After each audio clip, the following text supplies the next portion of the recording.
دیکھیے زندگی کتنی نور علی نور ہو جائے گی کہ میرا اللہ مجھے دیکھ رہا ہے، میرا اللہ مجھے ملاحظہ کر رہا ہے، میں اس کی نظروں سے، اس کی نگاہوں سے پوشیدہ نہیں۔ تو یہ عقیدہ ماہ سیام میں ہمیں نصیب ہوتا ہے۔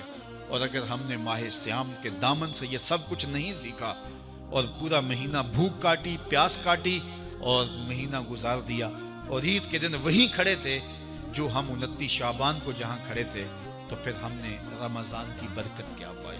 میرے حضور نے منبر کی تینوں سیڑھیوں پہ قدم رکھتے ہوئے آمین آمین پکارا تھا۔ تو صحابہ نے پوچھا حضور یہ عجیب ماجرا ہم نے دیکھا ہے، کوئی دعا مانگنے والا نہیں تھا اور آپ نے آمین کہا، پھر دوسری سیڑھی پہ رکھا قدم، پھر آمین کہا، پھر تیسری سیڑھی پہ قدم رکھا تو آمین کہا۔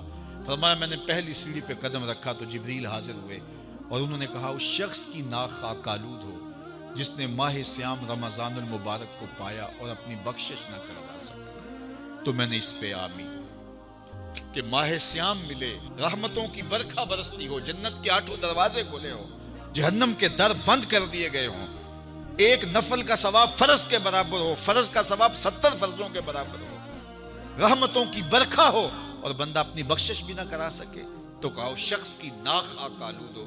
تو حضور نے اس پہ آمین کہا۔ تو اتنے پیارے موسم کو جو ضائع کر دے، ایسی حسین رت کو جو ضائع کر دے، اس کے لیے وعید بھی کتنی سخت ہے۔ کہا دوسری سیڑھی پہ قدم رکھا تو جبریل آئے اور کہا اس شخص کی ناک خاک آلود ہو جو والدین کو بڑھاپے میں پائے اور خدمت کر کے جنتی نہ ہو سکے۔